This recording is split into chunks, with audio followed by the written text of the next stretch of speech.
News all India, খবর মানে আমরা। আমি ইন্দ্রনীল, আমি সবসময় আপনাদের সাথে রয়েছি। নমস্কার, নিউজ অল ইন্ডিয়ার পর্দায় আপনাদের স্বাগত। আপনাদের সঙ্গে আমি অর্পিতা। শুরু করছি আজকের বিস্তারিত খবর। সোনারপুর পঞ্চায়েত সমিতির খিয়াদহ ২ নম্বর গ্রাম পঞ্চায়েতে বার্ষিক গ্রাম সভা 2023-24 আয়োজন করা হলো। দক্ষিণ 24 পরগনার সোনারপুর পঞ্চায়েত সমিতির খিয়াদহ ২ নম্বর গ্রাম পঞ্চায়েতে বার্ষিক গ্রাম সভা 2023-24 আয়োজন করা হলো। এই অনুষ্ঠানে উপস্থিত ছিলেন সোনারপুর উত্তরের বিধায়িকা ফিরদৌসী বেগম, খিয়াদহ ২ নম্বর গ্রাম পঞ্চায়েতের প্রধান মিতা নস্কর সহ ৩০ জন পঞ্চায়েত সদস্যরাও। বার্ষিক গ্রাম সভা মঞ্চে বিধায়িকা ফিরদৌসী বেগম স্থানীয় মানুষদের উদ্দেশ্যে বললেন যে খুব শীঘ্রই আমরা গার্বেজের জন্য কালেকশন করার লোক পাঠাবো, তাদের যেন সঠিকভাবে ময়লা আবর্জনাগুলি দিয়ে দেওয়া হয়। গার্বেজ কালেকশনেরও একটা সমস্যা সমাধানেরও আমাদের একটা জায়গা তৈরি হয়েছে। তবে বলবো এখন থেকেই আপনারা একটা অভ্যাসে রাখুন, আমাদের বাড়ির মায়েরা, যে গার্বেজ যখন কালেক্টররা যাবে নিতে, তাদের সেটা একটা ভাগাভাগি করে দেওয়া ভালো। প্লাস্টিক জাতীয় যেগুলো পচনশীল যেগুলো সেগুলো আলাদা, সেইভাবে নিজেরাই ফেলার ব্যবস্থা রাখবেন, সেভাবে নিজেদের চিন্তাভাবনা রাখুন। আমাদের হয়তো অল্প কিছুদিনের মধ্যে এখন অনেক কাজ হাতে নেওয়া হয়েছে, সেই কাজগুলো করতে করতে একটু সময় লাগছে। আমরা অল্প কিছুদিনের মধ্যে আমরা বাড়ি বাড়ি থেকে ময়লা ফেলার বালতি দিয়ে সেখান থেকে বালতির সময় আমাদের সেই ময়লা তোলা হবে, সেই কাজও হবে। আমাদের পাশাপাশি বিধায়িকা আরো বললেন 2024 সালের মধ্যেই সবার বাড়ি বাড়ি পানীয় জল পৌঁছে যাবে। এই গ্রাম সংসদ সভা চলছে, তার সঙ্গে সারা বাংলা জুড়েই প্রত্যেকটা পঞ্চায়েতে এই দিন ধার্য হয়েছে। মিতা কিছুটা বক্তব্য রেখেছেন, তার পঞ্চায়েতের যে নিয়মাবলী সেটা তুলে ধরেছেন। এখানে আমাদের পঞ্চায়েতের প্রধান, উপপ্রধান সহ আমাদের সমিতির কর্মাধ্যক্ষ, সদস্য এবং অন্যান্য মেম্বাররা সবাই এখানে উপস্থিত হয়েছেন ২ নম্বর অঞ্চলে। এবং তার সঙ্গে পঞ্চায়েতের আধিকারিক, তার সঙ্গে আপনারা আছেন। আমার সামনে আমার এই অঞ্চলে বিভিন্ন কাজের সাথে যুক্ত সরকারি প্রশাসনিক সব মিলিয়েই দলীয় সব ধরনেরই মানুষ এখানে উপস্থিত হয়েছেন। আমি সবাইকে অনেক অনেক অভিনন্দন, শুভেচ্ছা জানাই। ভালো থাকুন, সুস্থ থাকুন, আপনারা আমাদেরকে সহযোগিতা করুন। প্রত্যেকটা কাজ, প্রত্যেকটা উন্নয়ন বাংলার মাননীয় মুখ্যমন্ত্রী মমতা বন্দ্যোপাধ্যায়ের যে প্রকল্প, সেই প্রকল্প আমরা প্রত্যেকটা অঞ্চলকে আমরা একটা সামঞ্জস্য রেখে সব অঞ্চল যাতে সব প্রকল্পের আওতায় আসতে পারে, আমরা সেই চেষ্টাই করছি। আমাদের আপনারা দেখেছেন যেমন ত্রিস্তর পঞ্চায়েত সমিতি, জেলা পরিষদ, তারা তাদের মতো করে ফান্ড পায়, কাজ করে। তার সাথে এমএলএ, এমপি এবং রাজ্যসভা, লোকসভা সেই সাংসদদের ফান্ডও আমরা আনি এবং সেইভাবেও কাজ হয়। একটা সময় কিন্তু এই ধরনের কাজ বা এই বিস্তর পরিকল্পনা সব মিলিয়েই আমরা বাড়ি বাড়ি জল যেমন 2024-এ পৌঁছে দেব, যে পরিকল্পনা নেওয়া হয়েছিল সেটা যেমন হবে, তার সঙ্গে আমাদের এই রাস্তাঘাট সম্পূর্ণভাবে যাতে সুন্দর করা যায় এবং প্রত্যন্ত অঞ্চল পর্যন্ত, অঞ্চলের বিভিন্ন প্রান্ত পর্যন্ত যাতে রাস্তা সুন্দর করা যায়, আমাদের কিন্তু সেই চেষ্টা চলছে। তো আর একটু সময় লাগবে, আরও যে কাজগুলো আমরা আনতে চলেছি, যেমন পানীয় জল সমাধান হচ্ছে। প্রধান মিতা নস্করও অনুষ্ঠান মঞ্চে বক্তব্য রেখেছিলেন। শুনে নেব তিনি কি বললেন। আজকে গ্রাম সভা অনুষ্ঠিত হচ্ছে, বার্ষিক গ্রাম সভা 2023-24, অর্থাৎ 2023 সালে যেহেতু অনুষ্ঠিত হচ্ছে এই জন্য, কিন্তু আগামী আর্থিক বছর অর্থাৎ 2024 এবং 2025 সাল এই গ্রাম পঞ্চায়েত কত টাকার কাজ করবে, কি কাজ করবে, সেই সমস্ত সবাইকে জানানোর জন্য আজকেকার এই বার্ষিক গ্রাম সভা জন্য উনি অনেক ব্যস্ততার মধ্যেও আজকে আমাদের এই গ্রাম সভায় এসে উপস্থিত হয়েছেন। তার জন্য আমরা সবাই খুব আনন্দিত এবং গর্বিত। 1978 সাল থেকে সার্বিক নির্বাচনের মধ্যে দিয়েই ত্রিস্তর পঞ্চায়েত ব্যবস্থা পরিচালিত হয়ে আসছে। সুদীর্ঘ সংগ্রামের পথ পেরিয়ে পঞ্চায়েতি রাজ প্রতিষ্ঠিত হয়েছে খিয়াদহ 2 অঞ্চলেও।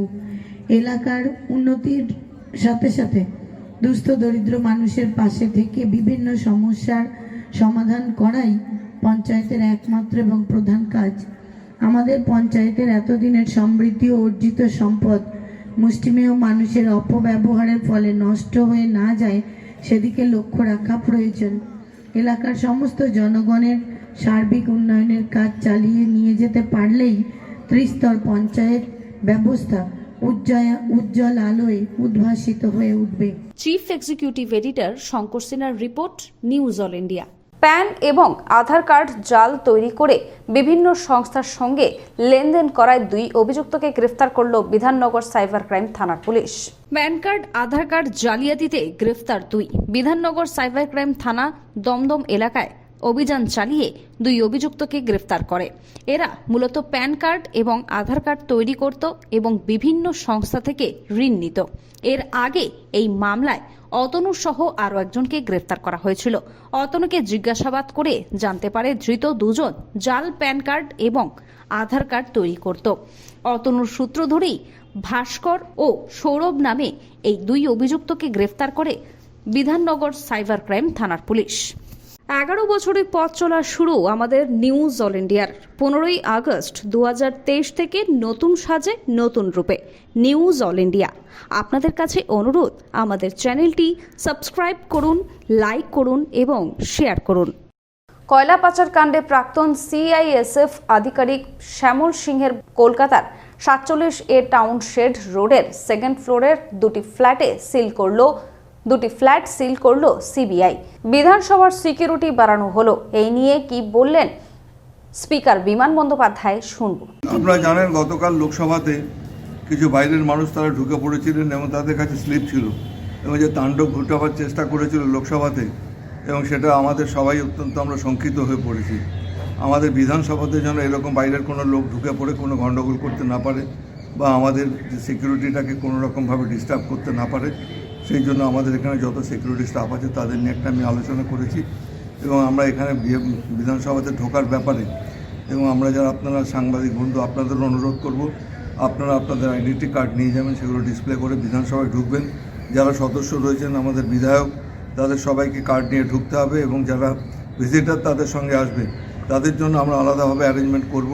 তাদের একটা করে ছবি তোলা হবে, ছবিটা দেখে তাদের আইডেন্টিটি দেখে তারপর ভেতরে ঢোকানো হবে এবং যাতে আমাদের বিধানসভার পরিবেশটা শান্তিপূর্ণ থাকে সেটা দেখার জন্য যা যা প্রক্রিয়া আমাদের একটু যারা সিকিউরিটিতে দায়িত্ব রয়েছেন তাদের শিফটিং করার ডিউটি করতে হবে, সেই সবগুলো আমরা আলোচনা করে আজকে অনেকগুলো সিদ্ধান্ত গ্রহণ করেছি।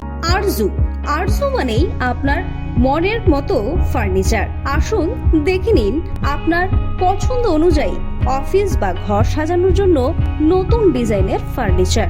ডিজাইনেবল সোফা, আলমারি, ড্রেসিং টেবিল, অফিসের জন্য রকমারি চেয়ারের সাথে দোলনা, বিভিন্ন রকম ডিজাইনেবল ফার্নিচার। তাহলে আর দেরি না করে চলে আসুন আরজুতে। 74 Rajdanga Gold Park, Kolkata 700107।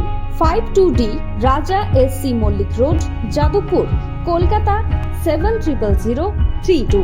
Phone number 8100472255, 8240411427। সংসদের ঘটনা নিয়ে প্রধানমন্ত্রী কেন চুপ, প্রশ্ন অধীর রঞ্জন चौधरीर। पूजा पाठ करते हैं नया सदन के अंदर, तो वो नया सदन की आज ये हालत क्यों हुई?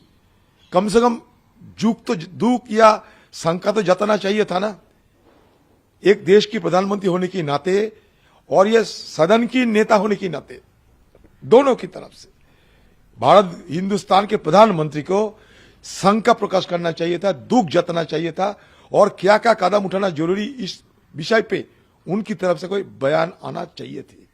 ये बड़ा तजुब लगता है कि प्रधानमंत्री के साथ हिंदुस्तान की और भारतवर्ष की हमारा जो ऑगस्ट हाउस है पार्लियामेंट, कोई लेना देना ही नहीं है। सरकार की बड़े बड़े मंत्री, उनका कोई लेना देना ही नहीं है, क्योंकि ये Delhi police ministry of home के अंदर होते। इंटेलिजेंस फेल्योर मतलब किसका फेल्योर? कल ये मुद्दा हमने उठाया था ऑल पार्टी मीटिंग में। लोग ये सरकार की कोई मतलब ही नहीं है, जो हो गया तो हो गया, इस तरीके की एटीट्यूड है। চতুর্থ মুখ্যমন্ত্রী পেল ছত্তিশগড়। রায়পুরে প্রধানমন্ত্রী স্বরাষ্ট্রমন্ত্রীর উপস্থিতিতে শপথ নিলেন বিষ্ণুদেব সাই। विष्णुदेव साय छत्तीसगढ़ के चौथे मुख्यमंत्री बन गए हैं। रायपुर में उन्होंने हिंदी में सीएम पद की शपथ ली। राज्यपाल विश्वभूषण हरिचंद ने उन्हें शपथ दिलाई। साथ ही साथ वहां पे भारत के प्रधानमंत्री श्री नरेंद्र मोदी, गृह मंत्री अमित शाह एवं उत्तर प्रदेश के मुख्यमंत्री योगी आदित्यनाथ समेत अन्य नेता भी मौजूद थे। मैं विष्णुदेव साय ईश्वर की शपथ लेता हूं कि मैं विधि द्वारा स्थापित भारत के संविधान के प्रति सच्ची श्रद्धा और निष्ठा रखूंगा। খবর এখনকার মতো এই পর্যন্তই। দেখতে থাকুন নিউজ অল ইন্ডিয়া, খবর মানি আমরা। শুভরাত্রি। 11 বছরের পথ চলা শুরু আমাদের নিউজ অল ইন্ডিয়ার। 15ই আগস্ট 2023 থেকে নতুন সাজে নতুন রূপে নিউজ অল ইন্ডিয়া। আপনাদের কাছে অনুরোধ, আমাদের চ্যানেলটি সাবস্ক্রাইব করুন, লাইক করুন এবং শেয়ার করুন। নিউজ অল ইন্ডিয়া, খবর মানে আমরা মানে নিউজ অল ইন্ডিয়া। আমি সাধারণ মানুষকে, পশ্চিমবঙ্গের মানুষকে বলি এই নিউজটা বেশি থেকে বেশি দেখবেন, আর এই নিউজটা, এই চ্যানেলটা যাতে আরও সফল হয়, আরও বড় হয়, আমরা সেই কামনাটা করি।